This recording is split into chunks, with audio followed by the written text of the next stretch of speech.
இந்த 15 பேர் இறந்ததில் தமிழகத்தின் பழனி பகுதியைச் சேர்ந்த தொழிலதிபர் முருகப்பிரபு என்பவரும் ஒருவர் என்கிற தகவல் வெளியாகி இருக்கிறது. ரியாஸ், தற்பொழுது அவர்கள் வீட்டிற்கு தகவல் தெரிவிக்கப்பட்டிருக்கிறத, என்ன சூழல் அங்கே இருக்கிறது, அவர்கள் குடும்பத்தில் உள்ளவருடைய மனநிலை குறித்த விவரங்களை பதிவிடுங்க. தன்முகடியில் வியட்நாமில் பூ குவார் தீவில் அருகே இந்திய சுற்றுலா பயணிகள் சென்ற படகு கவிழ்ந்ததில் விபத்துக்குள்ளானது. திண்டுக்கல் மாவட்டம் பழனியைச் சேர்ந்த மொபைல் நிறுவன விநியோகஸ்தர் முருகப்பிரபு என்பவர் கடலில் மூழ்கி பரிதாபமாக உயிரிழந்தார். திண்டுக்கல் மாவட்டம் பழனி பகுதியைச் சேர்ந்த முருகப்பிரபு 44 வயசு. இவருடன் நிர்மல்குமார் ஆகிய இருவரும் பழனியில் லாவா மொபைல் நிறுவனத்தின் அதிகாரப்பூர்வ விநியோகஸ்தராக பணியாற்றி வந்துள்ளனர். இவர் சிறப்பான வணிகம் செயல்பாட்டில் சம்பந்தப்பட்ட மொபைல் நிறுவனம் சார்பில் இவருக்கு வியட்நாம் நாட்டிற்கு சுற்றுலா அழைத்து சென்றனர். இதற்காக இருவருக்கும் கடந்த புதன்கிழமை 8/7/2026 இங்கு இருந்து வியட்நாம் பயணம் சென்றுள்ளனர். வியட்நாமில் புகழ்பெற்ற சுற்றுலா தலமான பூக்வா தீவு அருகே இந்தியா சுற்றுலா பயணிகள் இருவேறு படகுகளில் பிரிந்து பயணித்துள்ளனர். இதில் முதல் படகில் 32 இந்தியர்களும் சுற்றுலா பயணிகள் சென்றுள்ளனர். 3 ஊழியருடன் சென்ற போது அந்த படகு எதிர்பாராத விதமாக திடீரென கடலுக்குள் கவிழ்ந்து விபத்துக்குள்ளானது. இதில் முதல் படகில் பயணித்த பழனி விநியோகஸ்தர் முருகப்பிரபு துரதிர்ஷ்டவசமாக கடலில் மூழ்கி பரிதாபமாக உயிரிழந்தார். அதே நேரத்தில் மற்றொரு படகு 2வது போட்டில் பயணித்த நிர்மல்குமார் நல்வாய்ப்பாக எந்த விபத்தும் சிக்காமல் பத்திரமாக உயிர் தப்பியுள்ளார். ரியாஸ், தொடர்ந்து இணைப்பில் இருங்க. இன்னும் கூடுதல் விவரங்கள் தேவைப்படும் பொழுது நான் அழைக்கிறேன். தற்பொழுது வியட்நாம் தமிழ்ச்சங்கத்தினுடைய தலைவர் பிரின்ஸ் அவர்கள் இணைப்பில் இருக்கிறார். வணக்கம் சார். இந்த விபத்து பெரும் அதிர்ச்சியை ஏற்படுத்தி இருக்கிறது ஒட்டுமொத்த இந்தியாவிற்கும். அதிலும் குறிப்பாக தமிழகத்தைச் சேர்ந்த 19 பேர் பயணித்திருக்கிறார்கள். இருவரை பற்றிய தகவல் வெளியாகி இருக்கிறது, இறந்து விட்டார்கள் என்கிற தகவல். அங்கே என்ன நடந்தது, அந்த விபத்து எப்படி ஏற்பட்டது என்கிற தகவலை சொல்லுங்க சார். வணக்கம் சார். இன்னைக்கு அவங்க காலையில அந்த பூகாக் ஐலாண்ட்ல வியட்நாம் நாட்டுல அவங்க டூரிஸ்ட் டிராவல் பண்ணிருக்காங்க.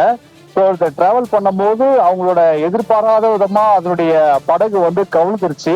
அதனுடைய எதிர்பாராத சம்பவம் அப்படி ஏற்பட்டதுனால நம்மளுடைய இந்திய எம்பசி, அங்க இருக்கிற இந்திய எம்பசி வியட்நாம் தேசத்திலும் சரி, வியட்நாம் அரசாங்கமும் சரி, அதற்காக அவங்க துரிதமா ட்ரை பண்ணிட்டு இருக்கிறாங்க. அவங்களோட காலையில இருந்து அவங்க விடாமுயற்சியாக அவங்க போராடி கொண்டு ட்ரை பண்றாங்க.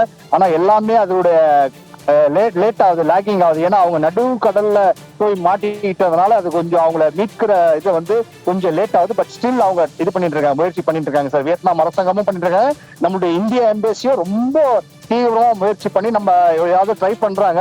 அவங்க இன்னும் அதை நம்ம வெயிட் பண்ணி தான் பார்க்கணும். அதுக்குரிய ரிசல்ட் நமக்கு தெரியறதுக்கு எப்படி எத்தனை பேர் நம்ம இதுல இருந்து நம்ம அவங்க பிழைப்பாங்கன்றத நம்ம கொஞ்சம் வெயிட் பண்ணி தான் சார் நம்ம பார்க்கணும். அதை சார், இப்போ படகு கவிழ்ந்த விபத்து அப்படின்னா நீங்கள் சொல்கிறத குறிப்பிடுகிற பார்க்கின்ற பொழுது கிட்டத்தட்ட ஆழ்கடல் நோக்கி தான் அந்த பயணம் இருந்திருக்கு.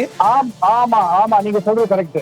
ஆழ்கடல்ல இப்போ அந்த 32 பேரையும் 32 பேர்ல 15 பேரை காணவில்லை என்று சொல்கிறார்களா, இல்ல 15 பேரை இறந்துட்டாங்கிறத உறுதிப்படுத்துறாங்களா அரசு அங்க உள்ள வியட்நாம் தரப்புல இருந்து?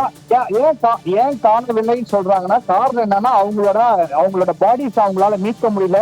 அவங்க இருக்கிற இடத்தை அவங்களால ட்ரேஸ் பண்ண முடியல.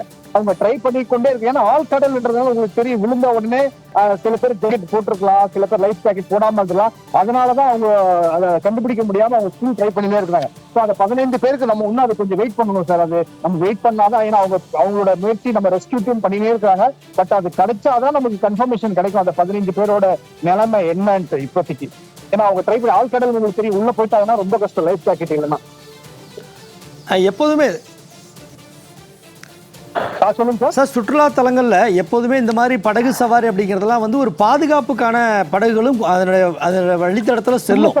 ஏன்னா ஆழ்கடலுக்கு கொண்டு போறதுங்கிறது சுற்றுலா பயணிகளுக்கு பாத்தீங்கன்னா நம்ம இந்திய தேசத்துல இல்ல டூரிஸ்ட் மட்டும் இல்ல, உலகத்துல எல்லா டூரிஸ்டும் போறாங்க. பொதுவா அவங்க சேஃப்டி மெஷர்ஸ் எல்லாம் ஃபாலோ பண்ணி தான் பண்ணுவாங்க. அது ரொம்ப நார்மல் அது. ஆனா அது இது எதிர்பாராத விதமா இது எப்படி ஆச்சுன்னே இனிமேல் தான் அதை இன்வெஸ்டிகேட் பண்ணுவாங்க. அது எப்படி ஆச்சு, அது ஆழ்கடல்ல போய் என்ன அதனுடைய படகுடைய ஃபால்ட் என்ன ஆச்சு, எப்படி ஆச்சு, இல்ல காத்து அடிச்சதுனால ஆச்சா, அது இனிமேல் தான் இன்வெஸ்டிகேஷன் பண்ணி நமக்கு விவரத்தை சொல்லுவாங்க சார். அது விவரங்களை பகிர்ந்து கொண்டமைக்கு நன்றி சார். ஓகே சார், நன்றி சார், நன்றி சார், நன்றி. வணக்கம் சார், வணக்கம்.